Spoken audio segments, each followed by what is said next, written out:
Hello बच्चों, आइए प्रश्न को पढ़ते हैं और समझते हैं।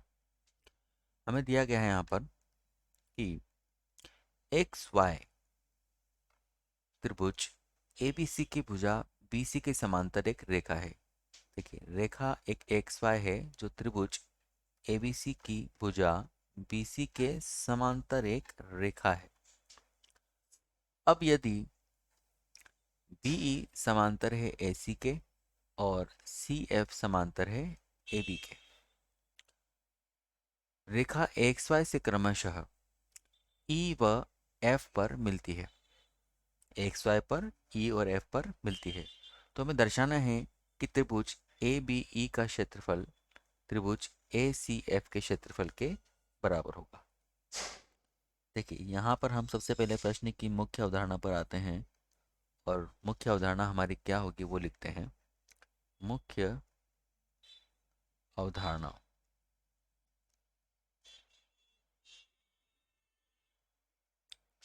मुख्य अवधारणा क्या कहती है बेटा कि एक ही आधार, मान लीजिए आपके पास में दो समांतर रेखाएं इस तरीके से हैं, तो एक ही आधार तथा दो समांतर रेखाओं के बीच बने एक ही आधार तथा दो समांतर रेखाओं के बीच बने त्रिभुज और समांतर चतुर्भुज के मध्य एक संबंध होता है। उस संबंध को हम यहाँ पर परिभाषित करना चाहते हैं। तो देखिए, अगर मान लें कि यहाँ पर ए बी समांतर है डी सी के, तो त्रिभुज ए डी ई सी का क्षेत्रफल इस समांतर चतुर्भुज ए बी सी डी के क्षेत्रफल के आधा होगा। तो हम लिखते हैं यहाँ पर एक ही आधार, एक आधार तथा समांतर रेखाओं, समांतर रेखाओं के मध्य बने, के मध्य बने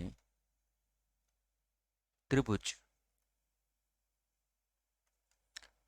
तथा समांतर त्रिभुज, समांतर चतुर्भुज के मध्य निम्न संबंध होता है। निम्न संबंध होता है कैसे कि त्रिभुज का क्षेत्रफल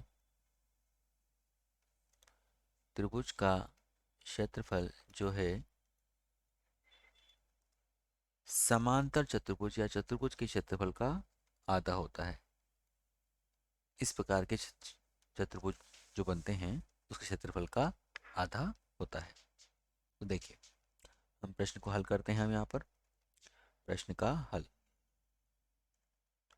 सबसे पहले दी गई जानकारी के अनुसार हम चित्र बनाना चाहते हैं और चित्र है आपका कि त्रिभुज एबीसी आपको इस तरीके से दिया गया है।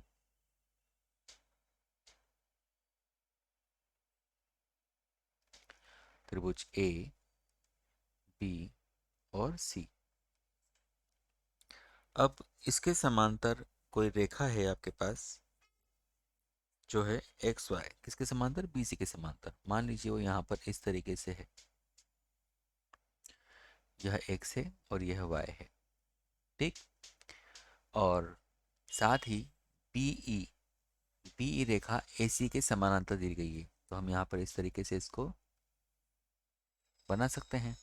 और साथ ही F C Rekha A B के समांतर दी गई है, तो इस तरीके से इसको बना सकते हैं। यहाँ पर हम नाम दे देते हैं, यहाँ पर ई है और यहाँ पर एफ है। अब इन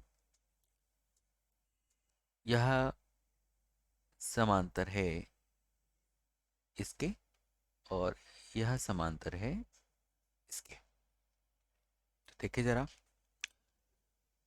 त्रिभुज ए बी ई, त्रिभुज ए बी ई तथा समांतर चतुर्भुज, समांतर चतुर्भुज बी सी वाई ई, बी सी वाई और ई हम इन दोनों को गौर से देखें तो ये एक ही आधार पर बनने वाले त्रिभुज तथा चतुर्भुज हैं। तो अतः उपरोक्त धारणा के अनुसार समीकरण 1 से हम ले सकते हैं त्रिभुज का क्षेत्रफल अर्थात त्रिभुज A B A B E का क्षेत्रफल जो होगा वो इस समांतर चतुर्भुज के क्षेत्रफल बी सी वाई ई के क्षेत्रफल का आधा होगा। यह समीकरण नंबर 2 का हमारा काम करेगी। ठीक। इसी प्रकार त्रिभुज, अब की बार लेते हैं हम त्रिभुज ए एफ सी। देखिए यहाँ पर ये त्रिभुज है और यहाँ पर ये त्रिभुज है। तो त्रिभुज ए एफ सी तथा तथा समांतर चतुर्भुज बनेगा आपके पास बी सी एफ एक्स। तो समांतर चतुर्भुज बी सी एफ एक्स में ठीक वही यह भी आपके पास दो समांतर रेखाओं के बीच बन रहे हैं, अर्थात जो इसका एरिया होगा यहाँ पर एरिया हम लिख सकते हैं और यहाँ पर भी क्या होगा बेटा आपका एरिया होगा समांतर चतुर्भुज बी सी एफ एक्स के। समीकरण नंबर 3। साथ ही हम देखें कि ये दोनों चतुर्भुज ई एफ अर्थात एक्स वाई तथा बी सी समांतर रेखाओं के बीच बन रहे हैं। तो ये दोनों समांतर चतुर्भुज भी आपस में क्षेत्रफल में क्या होंगे बराबर होंगे क्योंकि इनका आधार एक ही है वो है बी सी। तो मैं लिख सकते हैं कि समांतर चतुर्भुज बी सी वाई ई तथा समांतर चतुर्भुज बी सी एफ एक्स एक ही आधार